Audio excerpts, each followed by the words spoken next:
Vivir, así se llama el nuevo programa que Facundo Ponce de León y su equipo presentarán desde el miércoles por Canal 12 a las 22:30. El programa va tras las historias que el propio Facundo conoció en Vidas hace 17 años atrás, en un ciclo que marcó época en la televisión y también marcó al conductor. Tras el éxito de Vidas, Facundo Ponce de León presentó aclamados ciclos en televisión como El Origen, Destacados y De Cerca, donde entrevistó a todos los candidatos presidenciales en las últimas elecciones. Actualmente escribe para el semanario Búsqueda y dirige el Departamento de Humanidades y Comunicación de la Universidad Católica. Periodista, comunicador, doctor en filosofía, ya recibimos en Otra Mañana a Facundo Ponce de León.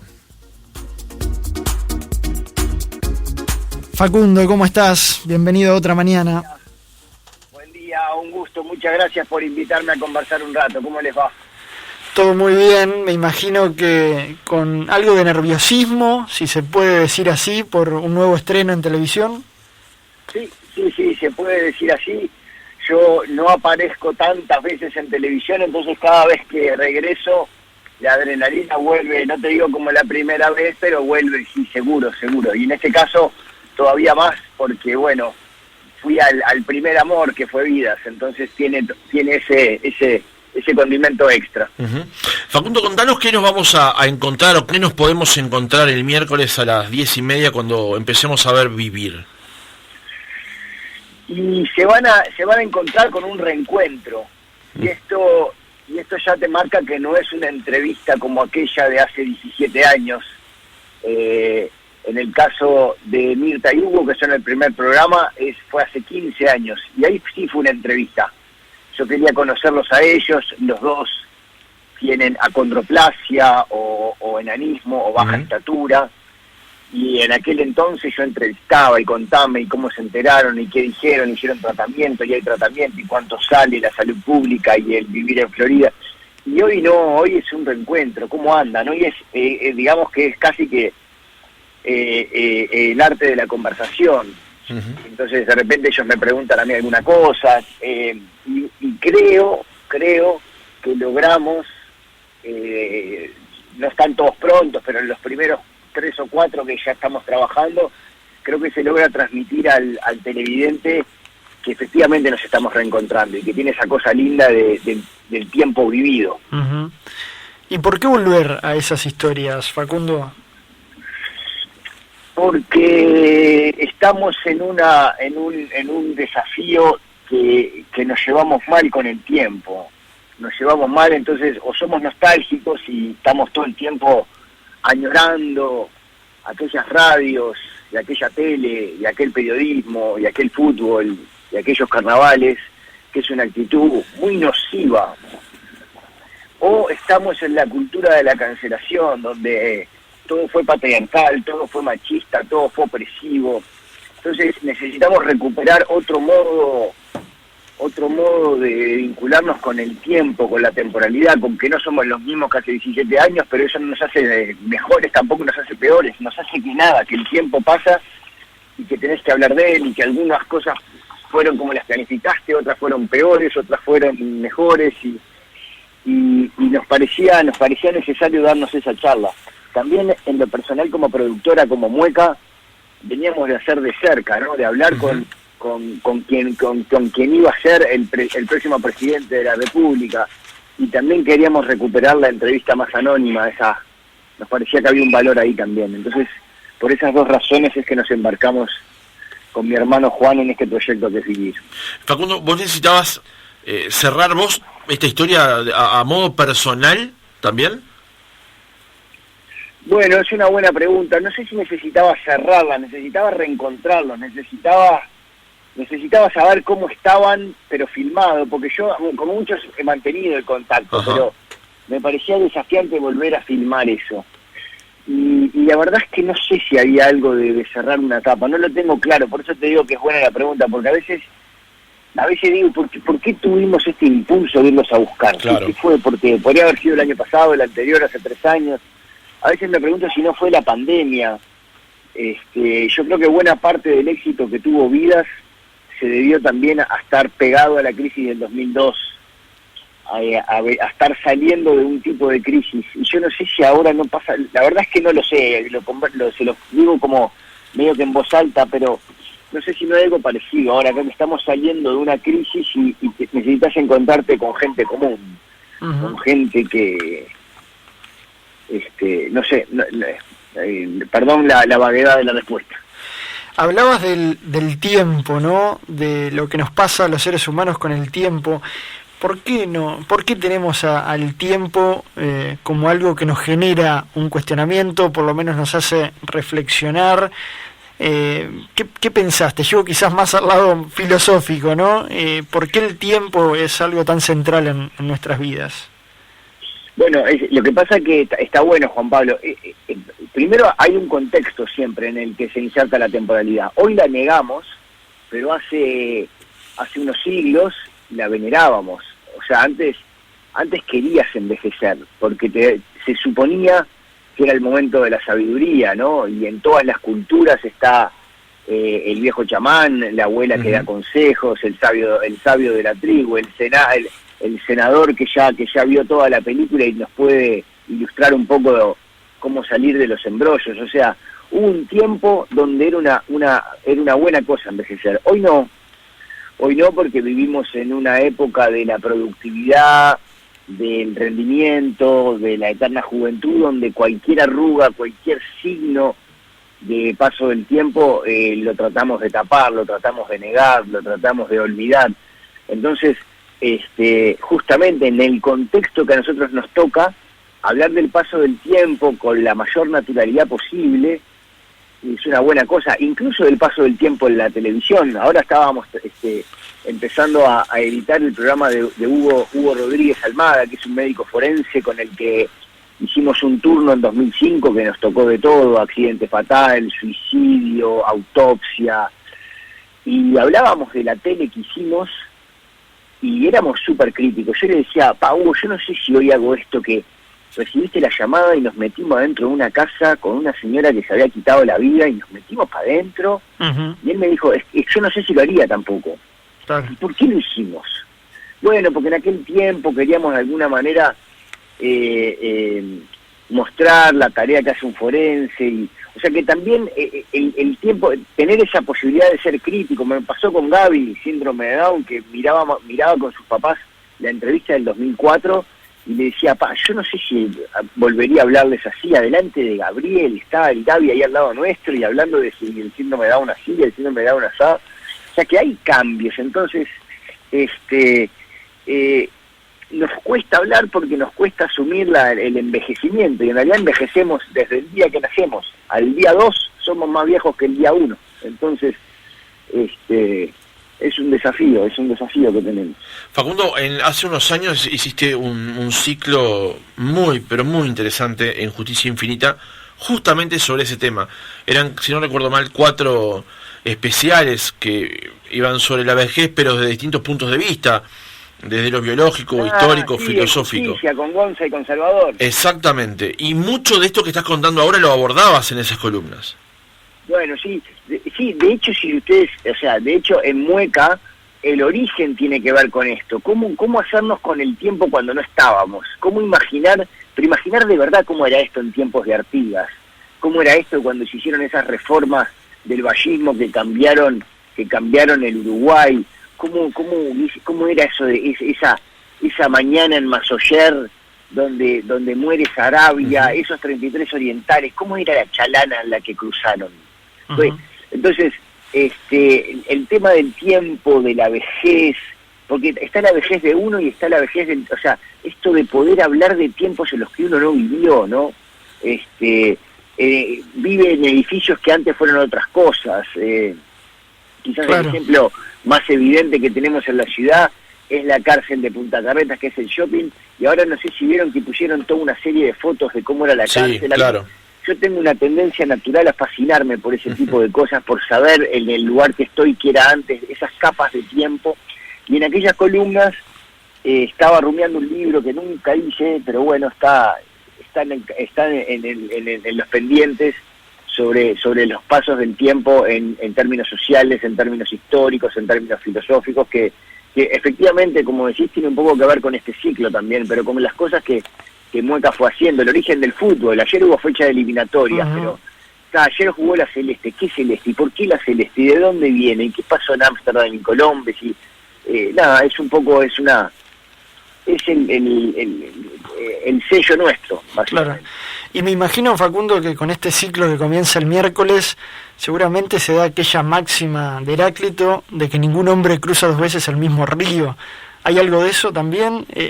¿Cuánto cambiaste vos y cuánto cambiaron los entrevistados? Sí, no, efectivamente, hay mucho de eso. Lo de los entrevistados, bueno, lo iremos viendo miércoles a miércoles, pero seguro cambiaron mucho.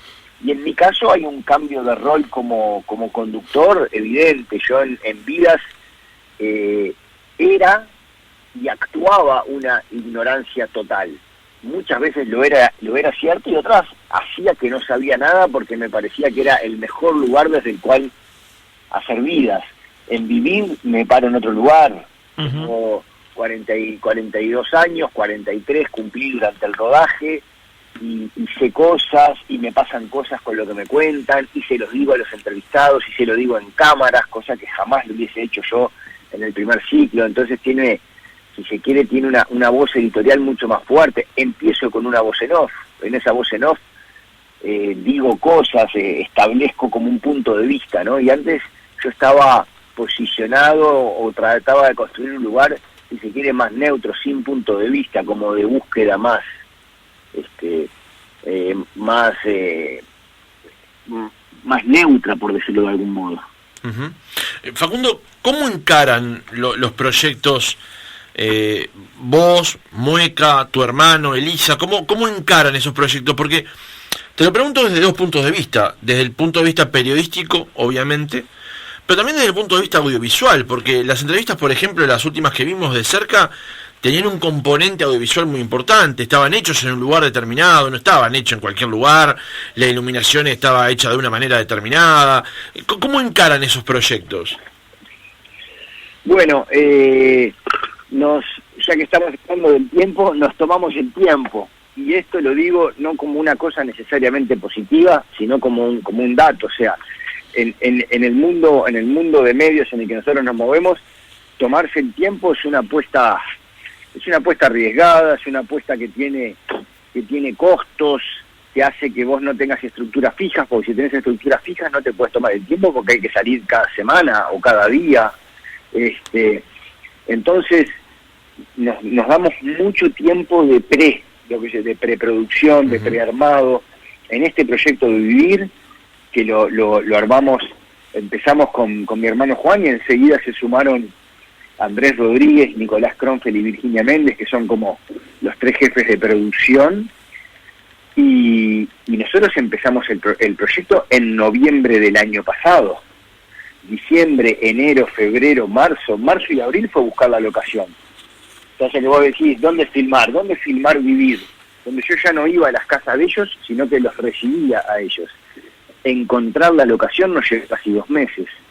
Entonces ahí hay toda una apuesta, y vos decís, ¿y cómo se sostiene comercialmente eso? Y no, nada, es una gran complicación, porque no nos alcanza con la emisión, tenemos que buscar acuerdos paralelos, tenemos que encontrar empresas que nos apoyen, pero para apoyarnos tenemos que hacerle otros videos a esas empresas. Es una arquitectura un poco complicada. Claro. Que, como te digo, no te lo digo como un orgullo, te lo digo como un dato. Hay gente que tiene sistemas mucho más sistematizados y está muy bueno porque también eso da un trabajo más fijo, más estable, menos riesgoso, y nosotros vamos por este camino porque es el que más nos da comodidad para la posibilidad, que algún día se concretará, también de tener productos exportables, ¿no? Claro. Hablabas del arte de la conversación como algo necesario. ¿Hay espacio en la TV abierta, en el horario central, para apostar a un formato de estas características? Bueno, me llamás el jueves y te lo digo, como los de rating, yo qué sé, yo creo que sí, o mejor dicho, creo que no te puede trancar nunca esa pregunta. Cuando nosotros presentamos El origen de Artigas nos dijeron, pero no, ¿cómo saben que hay espacio para hablar de historia en horario central en televisión abierta? No sabemos, es lo que queremos averiguar. Claro. Ahora es más o menos, y fue un éxito. Uh-huh. Después fuimos con Varela y fue un éxito, y fuimos con Basi Ordóñez y fue un éxito, un poco también por la pregunta anterior, porque lo hicimos con un tiempo y una dedicación que después el televidente se da cuenta y dice, esto no lo hicieron la semana pasada. Ni a las apuradas. Ni a las apuradas. Esto tiene un tiempo, una musicalización, una edición. Mi hermano claro. Juan como realizador, pensando en las locaciones, pensando en los planos, pensando en la luz, pensando en la música, la narrativa. Entonces, yo no sé, yo creo que la pregunta sí en teoría, la respuesta es que no sabemos.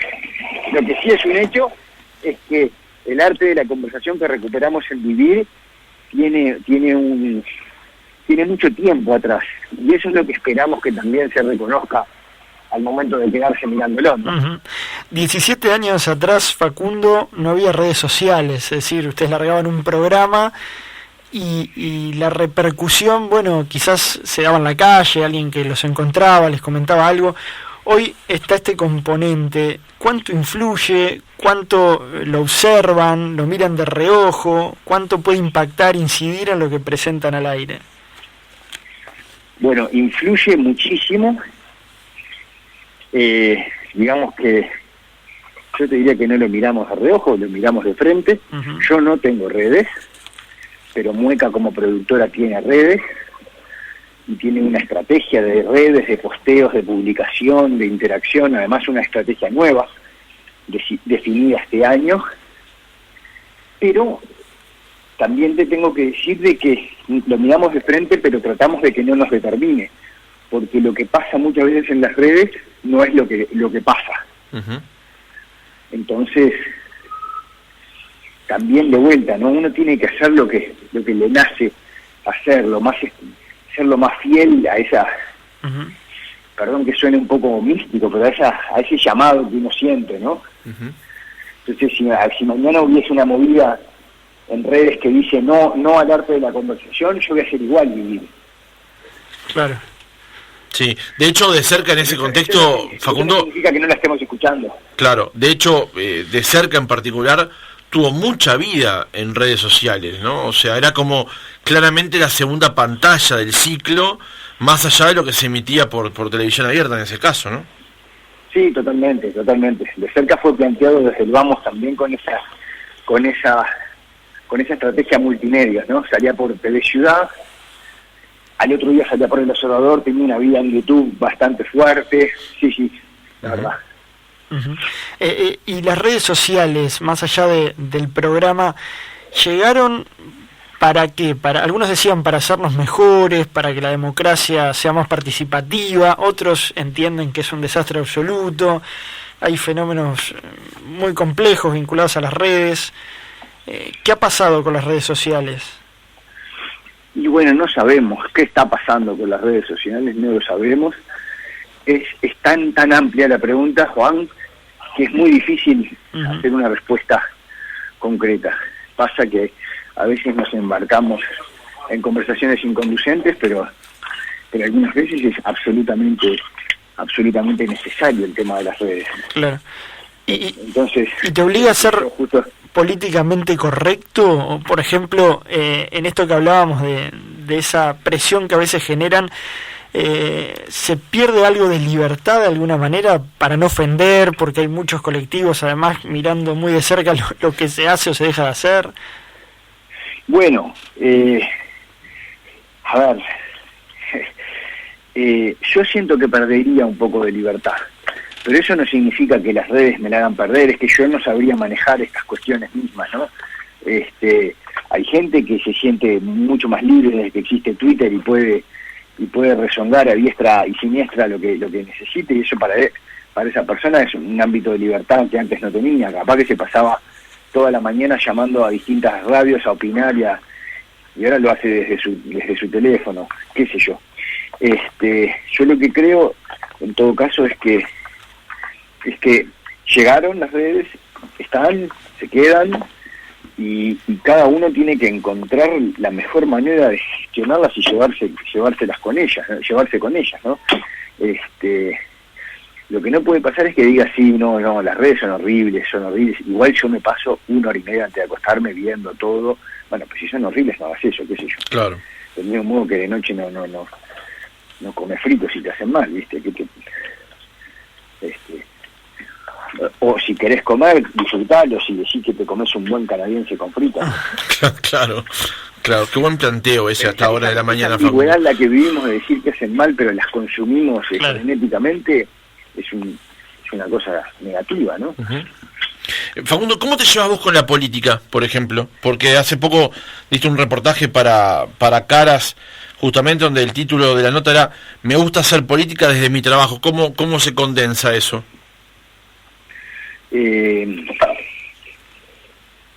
Qué preguntas, hay que arrancar la semana con estas preguntas, Bueno, pero preparé el reportaje, no con tanta intensidad como vos preparás tus programas, pero no podía venir desprovisto de algunas preguntas.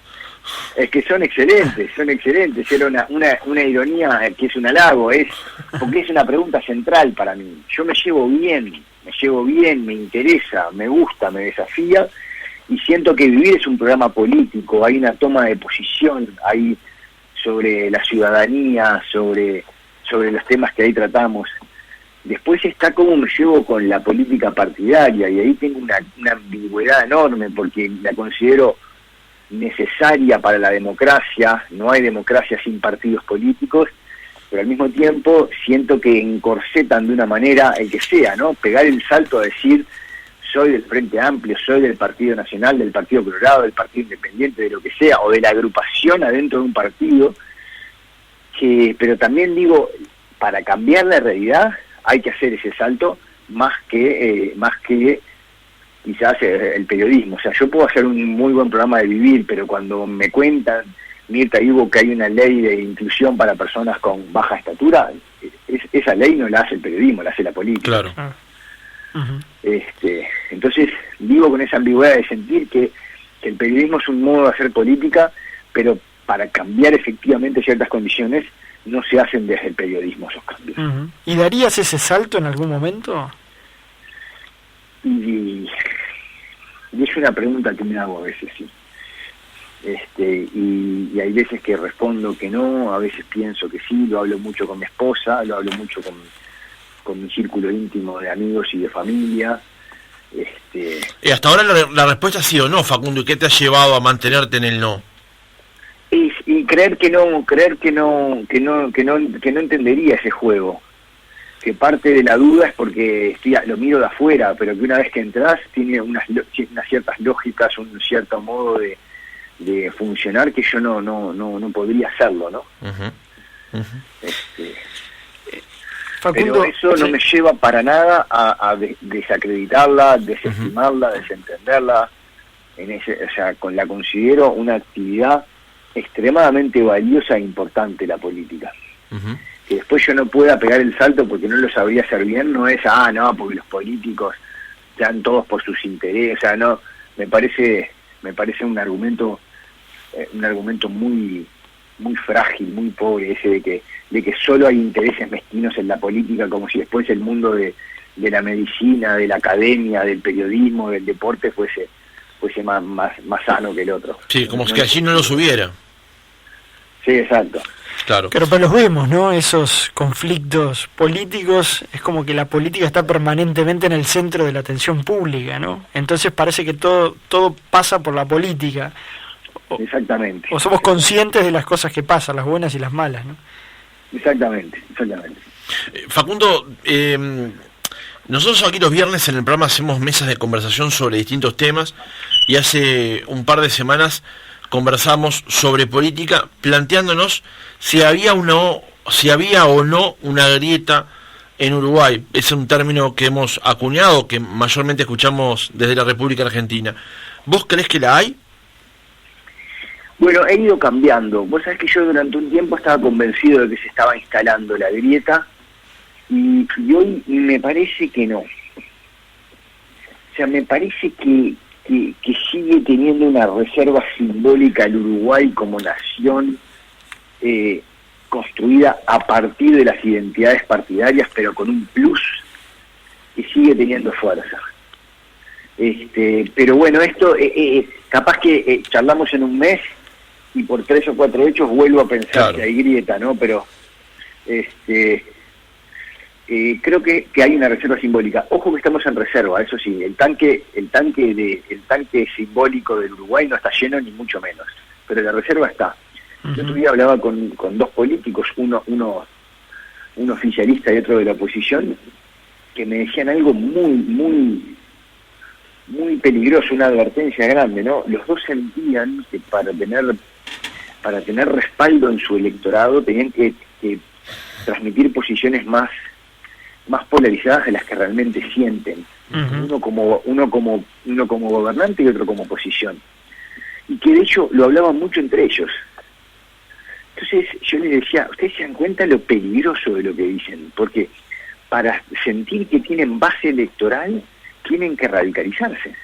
Claro, creo que ahí están las redes también operando, ¿no? Me da esa sensación. Exacto, volvemos ahí en las redes, lo hacen en realidad por el feedback que reciben, sobre todo por la red Twitter, que es una red ya polarizada, y no sé si vieron que ahora esta semana están sacando herramientas para hacer un diálogo más fructífero y menos violento. En la propia red, los propios fundadores de Twitter lo están haciendo esto.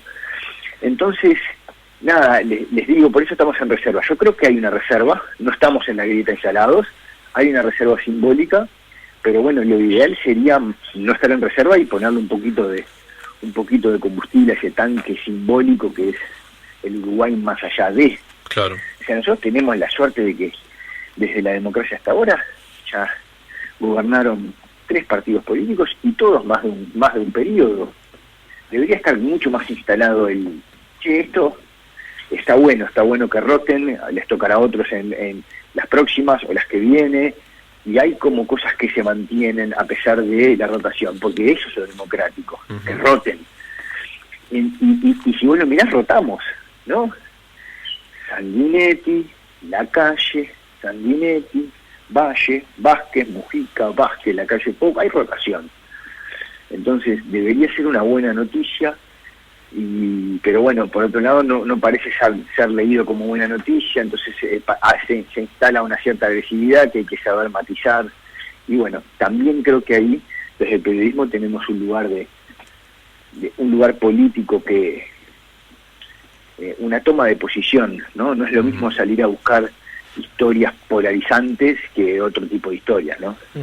De hecho, Facundo, a mi juicio, y perdón que opine en este caso, pero creo que hay gente que justamente en esa trágica situación donde tienen que trabajar para la tribuna, alimentan esa grieta o la intentan construir, pero también hay episodios, como pasó la semana pasada, en el Parlamento hubo un homenaje de Ceres, y allí estaban 3 expresidentes de la República reunidos, dando sus discursos, dando sus pareceres, pero bajo un mismo techo, digamos, cosa que en muchos países de Sudamérica eso no puede pasar, no pasa.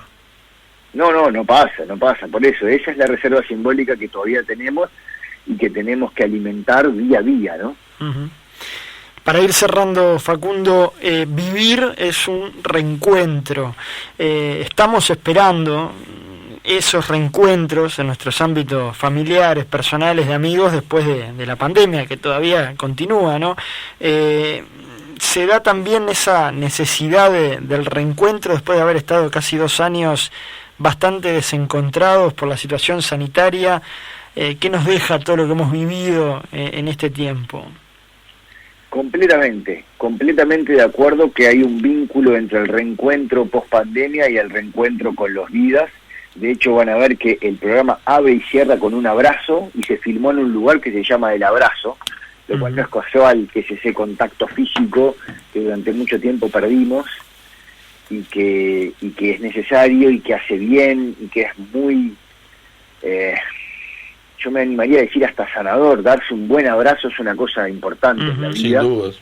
Y tiene mucho que ver con este reencuentro en el ciclo, y creo que es tal cual esto que mencionás, Juan Pablo, de que hay un guiño al reencuentro post pandemia también. Uh-huh. Vamos a poder sanar esas heridas que nos han dejado estos desencuentros.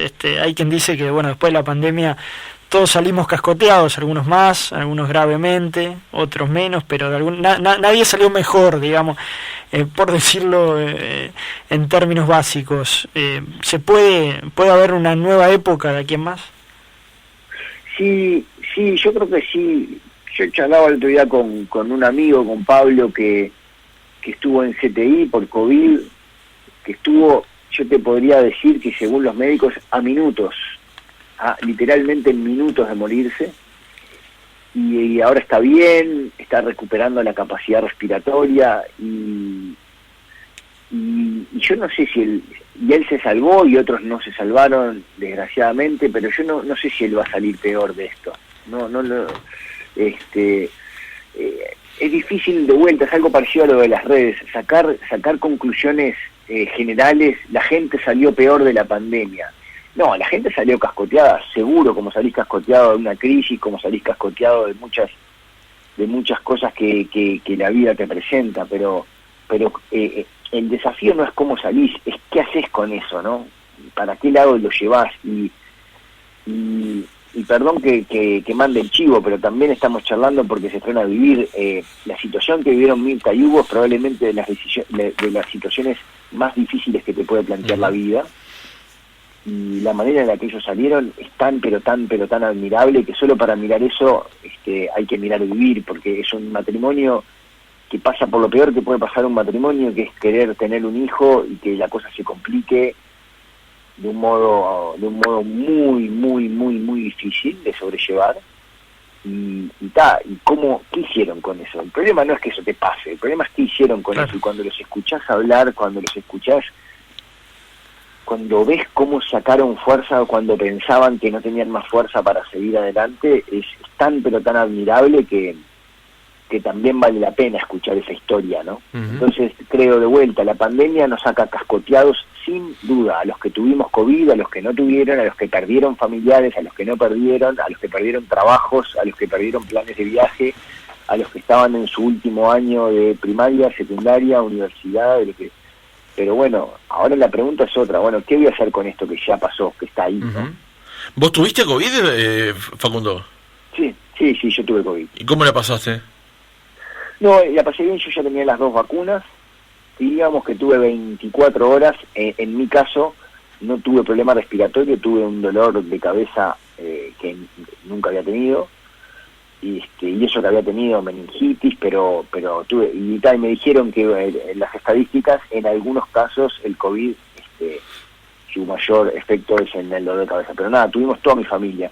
Uh-huh. Se agarró, nosotros tenemos 3 hijos, se agarró el del medio que tiene 5 años y contagió al bebé y contagió a su hermana mayor y ahí caímos, su mamá y yo. Uh-huh. Caímos los 5. Fueron 16 días ahí adentro del apartamento, y pasamos. Uh-huh. Facundo, para cerrar y dejar de lado la pandemia, o en algún momento vamos a tener que empezar ese trabajo, dejarlo de lado. Ayer pensaba en qué difícil va a ser explicarle a generaciones posteriores esto que pasó durante 2020 y 2021.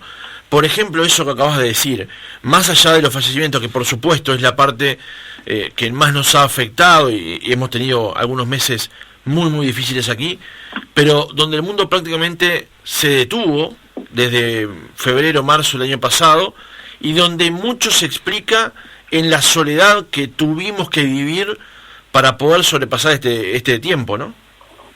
Sí, total. Es una gran pregunta y desafío, ¿no? ¿Cómo le vamos a contar esto? ¿Cómo le vamos a contar, sobre todo, yo que tengo hijos chicos, cuando tengan 20 años, le digo, vos no te acordás, pero en el 2020 y en el 2021,